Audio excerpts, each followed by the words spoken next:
How much do you really know about pregnancy? Even if you're someone who can get pregnant, you're probably unaware of everything that could go wrong, unaware of all the complications we aren't told about. But this isn't your fault. For decades, those with wombs have been brainwashed into thinking their main purpose in life is to have children. Why, then, would emphasis be put on sharing information about how scary pregnancy really is? It's easier to convince people to birth children if they aren't aware of every terrible thing that can go wrong. In fact, the word complication has been relegated to only being used in extreme cases, whilst pain, C-section, tears and more are somehow considered mild issues. Research into female healthcare is absurdly limited even to this day, and maternity care is being reviewed in many UK hospitals. Basically, pregnancy is scary and very serious. There's a genre of horror very interested in this whole debacle, and it's called womb or pregnancy horror. You've probably seen a movie or read a book interested in this genre, as there's plenty of popular media surrounding it: Alien, Rosemary's Baby, Brood, etc. Within this corner of the media landscape we find alien or demonic fetuses, often conceived without consent. We find the fear of your body being used to bear a life you never asked for, and one that may indeed take your life in order to nourish its own. The idea of being used as a womb without autonomy is crucial to this genre, and although sci-fi or fantastical elements heighten the realities we watch, being used as a womb without autonomy is becoming terrifyingly close to our reality as we lose reproductive rights and limit what a woman can be defined as. Thus, womb horror is strikingly relevant to our modern day. It's worth noting that although there are often visceral visuals, this genre is not interested in villainizing unborn children or pregnancy as a whole. Instead, it's interested in exploring the valid fears and emotions that come with the experience of pregnancy, many of which are ignored by society in order to upkeep a patriarchal myth, that being that a female body's main purpose is to bear children, thus the act is sacred and worth any pain that may arise. Both Bloodborne and Hollow Knight explore womb horror, though they engage with different tropes of the genre. The former is certainly more invested in its exploration than the latter, but Hollow Knight still has some interesting things to say. So, subscribe, like, comment, and let's begin. Wombs, pregnancy, and women are at the core of this game, as me and others have outlined. And as a horror game, it makes perfect sense it would thusly explore womb horror as a genre. And before we start, let me be clear about my usage of language. As someone who identifies as non-binary, I'm fully aware that not everyone who can get pregnant is a woman, for a woman is not simply defined by a womb. But due to Bloodborne's focus on women, I will mainly be talking about women and using gendered language. Now, in order to fully understand the approaching conversation, we first need to define the reality of patriarchal motherhood and how it pertains to womb horror. The patriarchal myth of pregnancy was described as the institution of motherhood by Adrienne Rich. Motherhood as a whole is defined by our patriarchal society and is thusly damaging to mothers. Because patriarchy hides the reality of motherhood and pregnancy to instead propagate an idealistic myth that it uses for its own continuation. It paints pregnancy as a beautiful beginning of life, regardless of the context surrounding that pregnancy. Women are convinced that they are life-bringers and caregivers, and this is their main goal in life. It is their societal duty to bear children. The horrors and complications within this experience are hidden and replaced by the idea that you must have children. Without them, you have no meaning, and with them, you are a perfect, sacred creature. But remember, idealization and deification are still acts of dehumanization. It's simply the other side of the coin from villainization. The system doesn't really care for you because all you are is the faceless mother, as is reflected by Murgo's wet nurse, who I talked about in my older content. Adrienne Rich further explores patriarchal motherhood and highlights downsides that are hidden by the myth that is put in place so that patriarchy remains in control of women's bodies and capitalism continues to be fed a new generation of workers. The patriarchal institution of motherhood denies the reality of unpaid labour, the work mothers do at home, the lack of research into birth control, the reality that laws are in control of your body, not you, and those laws can be stripped away at any time, as we ourselves witnessed. It dehumanizes mothers by placing them on a false pedestal, hiding the societal horrors that await them, whilst also allowing fathers to be absent or out of the picture in order to fulfill their traditional provider role. But what does this have to do with womb horror and specifically Bloodborne's exploration of it?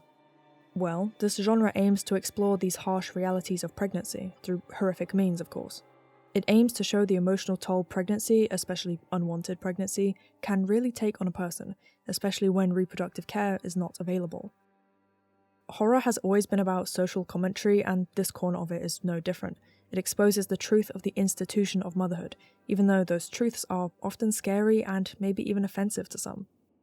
Bloodborne as an experience is very interested in sharing the plights of women and of feminine people. It's interested in the pains of patriarchy and what it means to live under it. It knows that pregnancy, for many, is a threat, not a mythical event. Ariana is the most striking character used to explore the horror of pregnancy, for she is a lady of the night, shall we say, and due to her occupation, the threat of pregnancy would constantly be looming, even without the eldritch goings-on of Yharnam. For her, there is no myth of pregnancy. She knows all too well the social horrors it would lay upon her, and the emotional horrors of being a lone Victorian woman with a child to look after. Let's consider the idea of pregnancy as punishment. Ariana is a woman in control of her body. She uses it for monetary gain because there is a market of men there waiting. She is not under perfect control by patriarchy, as she does not conform to its preferred image of a woman, that being one who's married and in service to a man and child. She's certainly under the influence of patriarchy, her occupation is a result of it, but you can argue she has more agency than a Victorian woman who has no personal income and no life besides child rearing. Ariana has not been overtaken by the institution of motherhood. So, the idea of pregnancy as punishment, as a form of social control.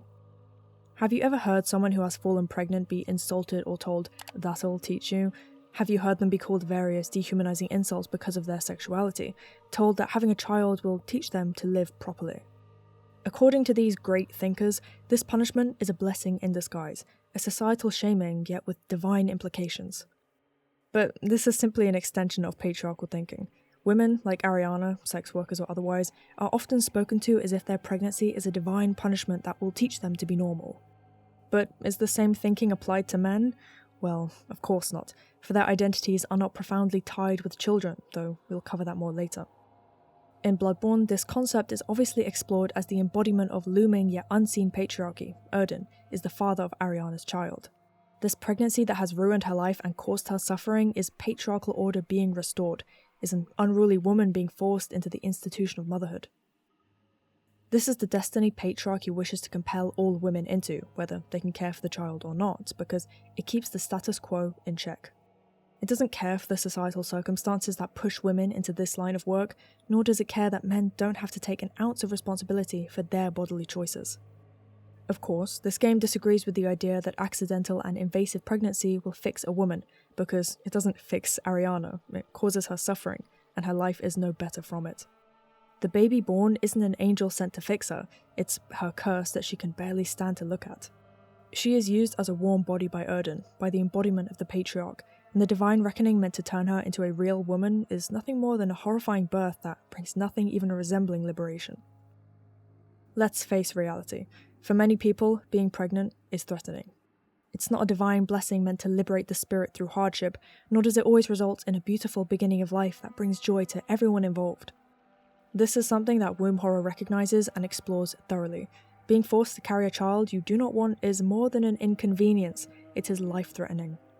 Not only due to the medical complications that may arise, but because single women like Ariana cannot afford this magical gift of life. Some may ask, why risk pregnancy then? But a more relevant question is, why are men allowed to seek pleasure without having any real obligation to the consequences of their pleasure seeking? Pregnancy for people like Ariana is a horror. It destroys her livelihood, not only her job but her future stability. For now, she has another life forced upon her. This thing has thrown everything she knows into question. Maybe this sounds harsh, but it's the truth, and it's a life that many people have lived.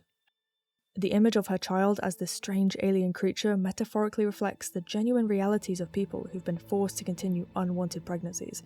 It reflects the genuine realities of those people stricken with forms of postpartum depression. And Bloodborne doesn't demonize this baby, despite it being a literal celestial child. It sits there staring up at its caregiver, an innocent life birthed into the unfortunate reality of being unwanted. The place in which this birth takes place also reflects many of these ideas.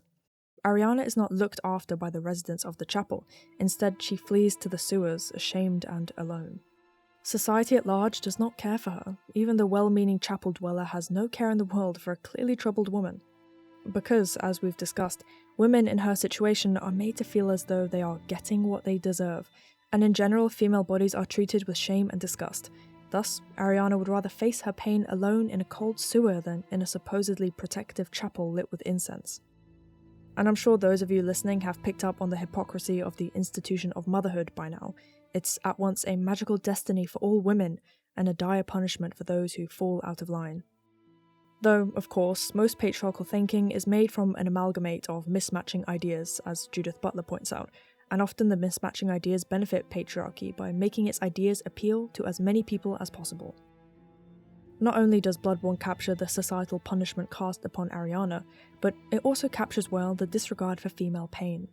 Complications of the female body have been painted as disgusting and gross by the men who have crafted society for themselves.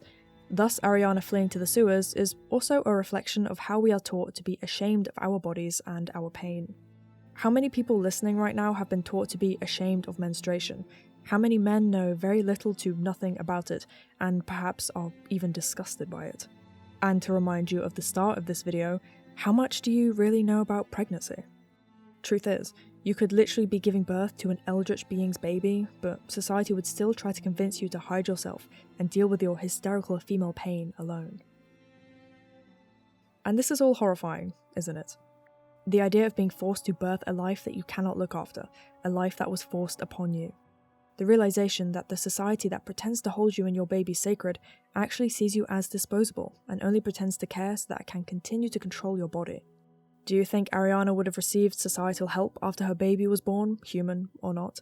If your answer is yes, think about all the mothers and parents in our modern day who struggle to feed their children.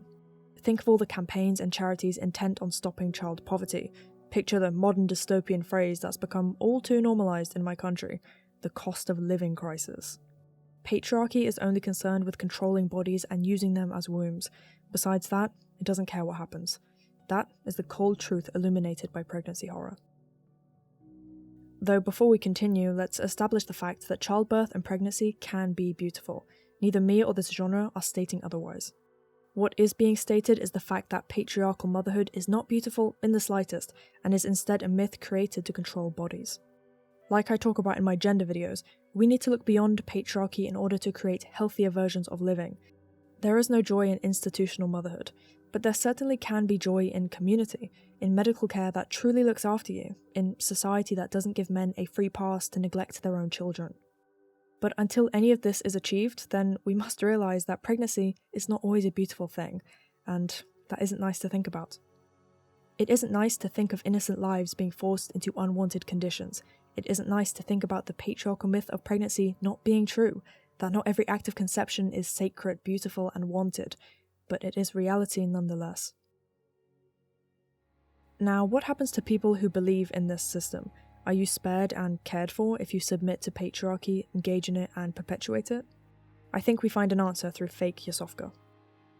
Yasofka is someone who sees herself as above others. She is different, she is better, and this is made very clear in her dialogue.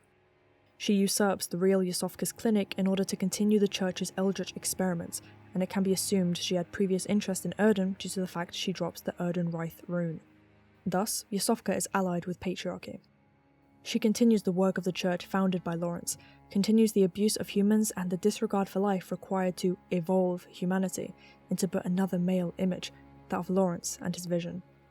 And yet, Yasofka's fate is not dissimilar to Ariana's or Queen Yharnam's, despite her allyship with patriarchal forces.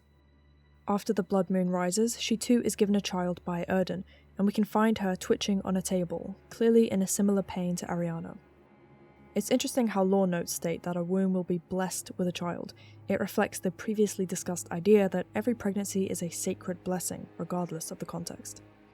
But the context here shows that blessing is clearly not an applicable word.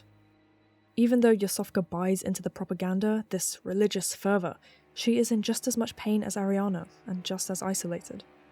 Erden is no more involved in Yasofka's pregnancy as he is Ariana's. Both are alone and neglected by society and the formless patriarch. Despite her thinking she is chosen, despite her seeming acceptance of the pregnancy, she meets the same fate as Ariana. This is a societal horror highlighted well by Bloodborne.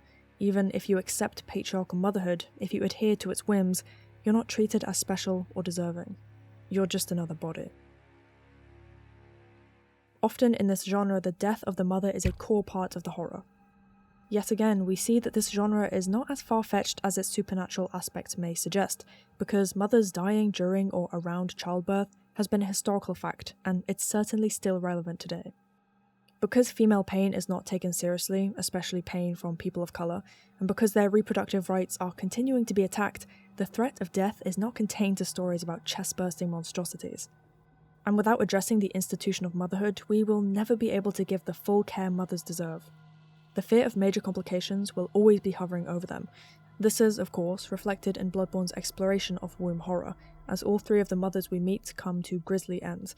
Queen Yharnam's design in particular highlights this.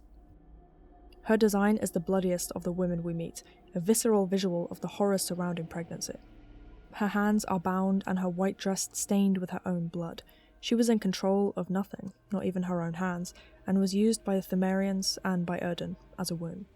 She's a very good visual representation of this genre of horror, a bound woman forced to haunt the streets in the hope that someone will help her child, for she has no power to do so.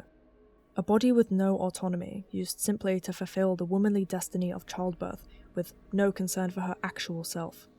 And her parallels to Ariana and Yasofka remind us that her treatment is not a distant past, but a continuing problem. One of the most important facts we can gather from this character is that being a queen, being upper class within a sexist society, will not spare you from its hatred. Like Marika, who I discussed in my Elden Ring video, Yharnam is a ruler, a leader, and yet she is not free from the constraints of being a woman or being feminine under patriarchy. Aligning yourself even at the highest peak of the system still does not protect you.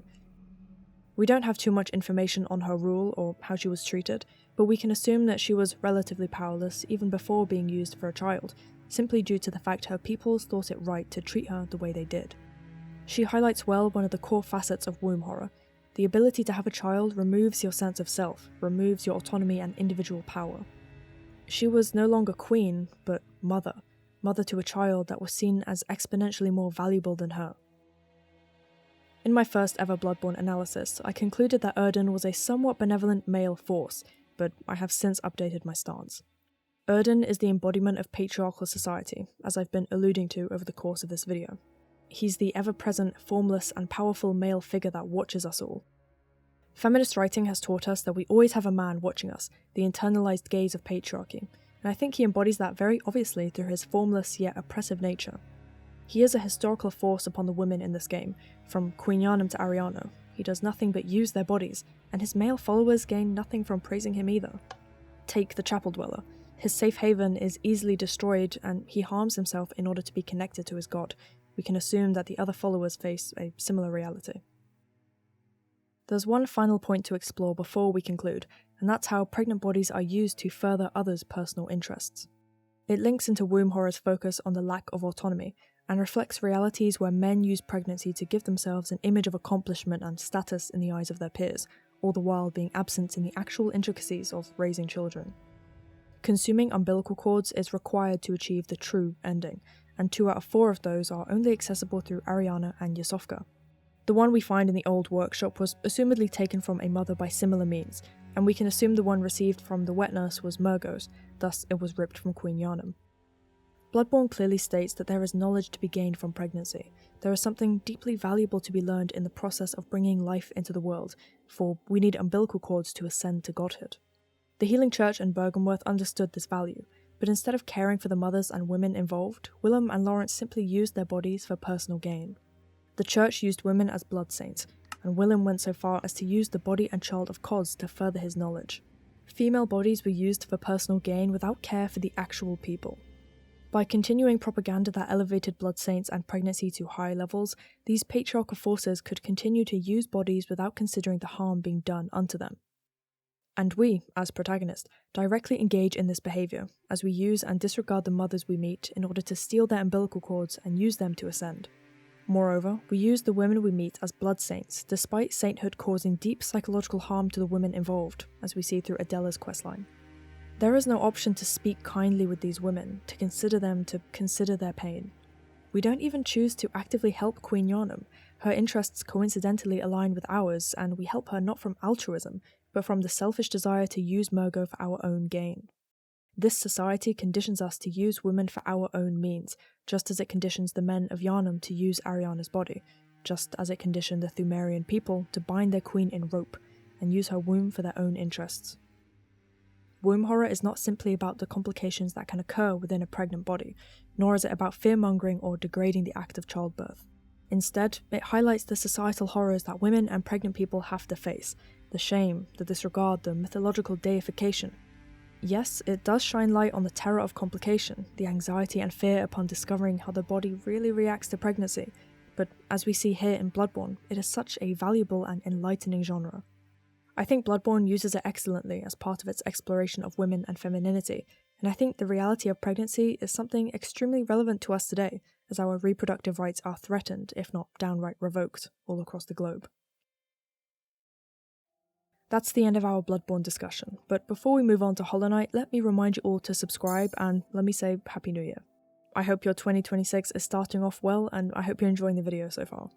We also have a Discord for you to join, and I have a Ko-fi if you'd like to support me further. Thank you, and let's move on to discuss womb horror and Hollow Knight. Strangely enough, it was actually this game that inspired me to do a deep dive on pregnancy horror. We won't be discussing Silksong, though I've heard there's some topical events. I've yet to play it and don't plan on pretending that I have for the sake of a video. Instead, I will assure you all that once I've played it myself, if I'm inspired, I'll make a standalone video. Now, let's get into it. Have you ever heard pregnancy be called parasitic? Within womb horror, the child or offspring is often parasitic in nature, using the parent as a host in order to find life, and this often results in the parent's demise. The offspring acts like an infection inside the host, often unthinking, its only desire to ensure the survival of the species. Of course, real human pregnancy isn't actually parasitic, claims stating otherwise are hyperbole, but from what we've discussed so far, is it really that strange that pregnancy is often shown as parasitic in horror? I don't think Hollow Knight is as interested in wombs and femininity as Bloodborne is, and the Radiance is not as topically relevant as Erden when it comes to oppressive higher beings. For he is an active patriarchal force, whilst she is the result of the repression and stagnation of Hollownest. She represents the futile fight against change, and how attempting eternity will lead only to rot. They are both uncaring entities, for they infect and hurt the beings beneath them, but they have different thematic purposes.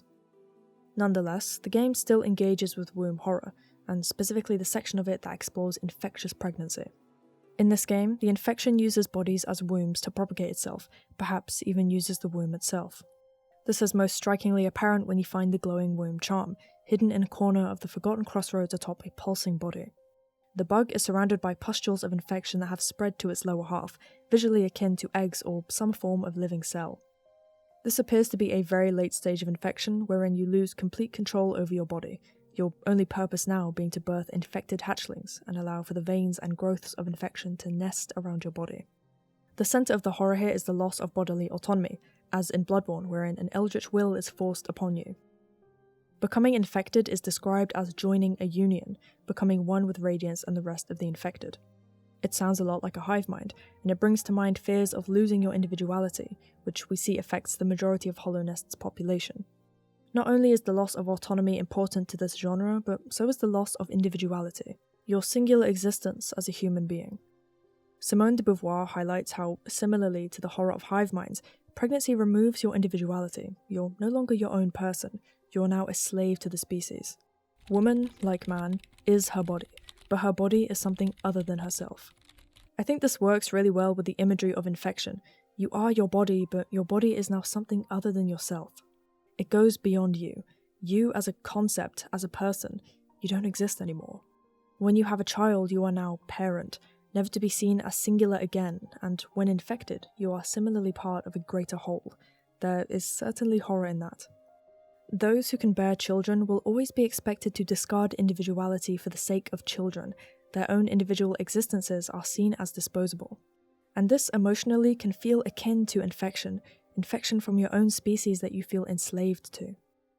In a way, that can be alluring, as is reflected by the dialogue of the hunter who tells us of the temptation to join Radiance's union, to rid yourself of individual self in order to gain something else. It certainly is tempting to buy into the lies that powerful people tell us, the lie that embracing infection will benefit you, the lie that embracing patriarchal motherhood will benefit you. Both of these decisions involve sacrificing your body for the sake of an uncaring greater force. Hollow Knight brings offspring and children directly into the picture, thus furthering its exploration of womb horror. The infection not only takes over bodies, but directly uses them to create unthinking offspring.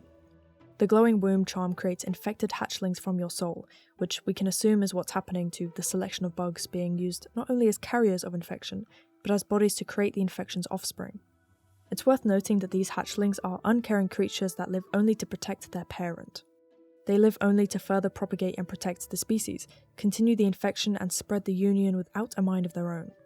The idea of hive-minded children is very compelling to me, because it's not far from the reality of our new generations.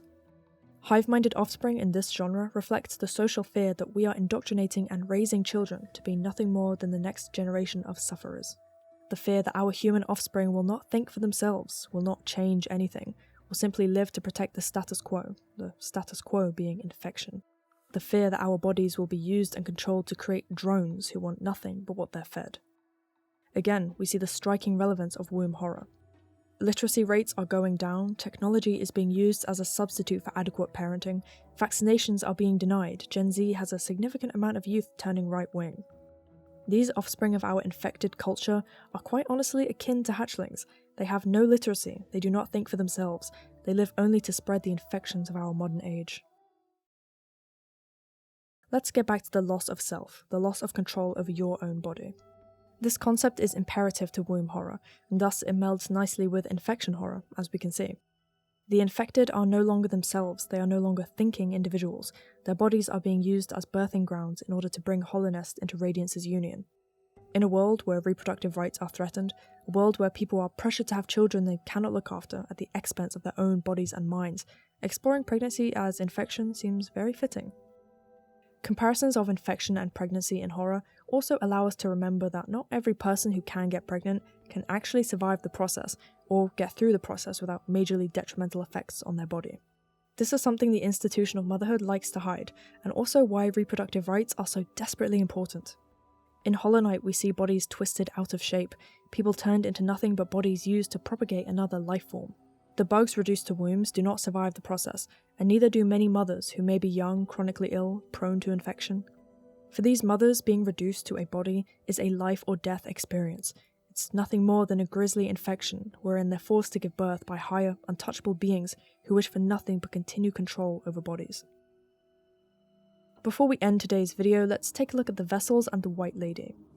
The Vessels were created from the union of the White Lady and the Pale King, and though we're not entirely sure how that occurred, we learn from the Void that hundreds of vessels were created by these two. The White Lady certainly isn't a typical presentation of womb horror. I'd say Queen Yharnam is a much more visceral pale queen who visually represents a lot of the genre. But I still believe that the lady was used as a womb, whilst at the time being a proponent of the system like Yasofka. She willingly engaged with the Pale King's plans to suppress Radiance and keep Hollownest in eternal stagnation. It was not forced upon her like Yharnam, and she encourages the Knight to replace the current failing vessel. She was clearly an influential force on the happenings of Hollownest, certainly not an innocent bystander being used as a body by society. Her body was used, yet she feels it her duty for such to be done. She sees herself as above, as special. The bindings we find the lady in remind us of Yharnam. Both women are bound and thus not in control of their bodies, but the difference is, the lady had this willingly done to herself. She's not a prisoner, as she tells us, but instead bound her body in order to prevent herself from having more offspring. As I mentioned earlier, Simone de Beauvoir talks of how the female is slave to the species, not a full individual due to the expectation that they will have children and forever be bound with them. And here, the concept is certainly applicable, for the White Lady says she still feels the call to reproduce and propagate. Her individuality is forever threatened by the urge to reproduce, for the societal duty she must have felt when mothering the Vessels. Clearly, she recognises this. Despite her participation in the Pale King's harmful usage of the Void, the harmful usage of his own offspring, she now feels such shame that she must deny her urge to have children. The harmful use of her body, an institutionalized form of motherhood, prevents her from envisioning any brighter future where pregnancy and children are not mere tools for the system. What was gained from her using her body in this way, breeding simply for the sake of urge and societal obligation? The image of a sacred union between the Pale King and the White Lady, the dutiful usage of her body to create offspring, fixed nothing and changed nothing. There is no reward for her dutiful production of vessels, not even the continuation of her kingdom. I think she highlights best the fact that children don't benefit from the institution of motherhood, because they are the ones who suffered most here. The vessels were tossed and discarded in a pile, their spirits left to wander without a mother nor a father to guide them. Womb horror isn't always a bloody and terrifying experience. Sometimes it's a sad reflection on how families suffer under this way of thinking. It's also interesting how a loving connection to a parent is what sullied the Hollow Knight. Actually treating the child as a person removed their ability to act as a perfect tool. Oppressive societies cannot control us when we have genuine connections to one another, which is why so much effort is put into villainizing communal living and decolonialized forms of familial bonds. This genre often shows us alien and scary entities as offspring, but on the other side of that coin, it shows us that children, like the female bodies used to birth them, are victims of this system of motherhood. Hollow Knight highlights this so well with how it presents the vessels, names them siblings, and makes us feel genuinely terrible for them. When you meet the broken vessel or the Hollow Knight themselves, you are first struck with confusion, but later deep empathy when you actually understand the story. I genuinely think the Void is one of the most gut-wrenching areas in gaming, especially the birthplace cutscene where it's highlighted just how many vessels were created and thrown into this dumping ground of bodies. And is it really that far-fetched to imagine real children being treated this way? Is it really, when child poverty is such a big issue, when nothing is being done to reverse damage to the environment, when children are being born into a crumbling capitalist and classist system wherein they'll never own anything, where they're not born from deep love, but from the societal obligation to have children? I'd say the image of tossing vessels into a dark, uncaring pit is not that far from what we do in reality. To conclude, Hollow Knight has less to say on pregnancy horror than Bloodborne, but The Infection makes direct comparisons and presents ideas on losing bodily autonomy or being used by another life form or another being. We also have an interesting character in the form of the White Lady, who, like Yasofka, shows us a woman in allyship with oppressive forces, yet a woman who is still reduced to a body regardless. Both of the games we've talked about today have differing but worthwhile things to say on this genre of horror, and they both remind us of how important it is to our modern day. Happy New Year everyone, and thank you for watching. This one was interesting to write because it took a lot of research into a genre of horror I wasn't too well versed in besides a few movies. It's certainly a contentious topic and I'm quite biased due to my political views, but that shouldn't surprise anyone who's seen any of my previous videos. It's safe to say that I am very opinionated. I know some of you asked for Silksong analysis, and as I said, once I beat the game I'll try my best to cook something up if I'm inspired. Regardless, that's all for today, so remember to subscribe, join the Discord, and support me on Ko-fi if you'd like. Thank you again, and goodbye.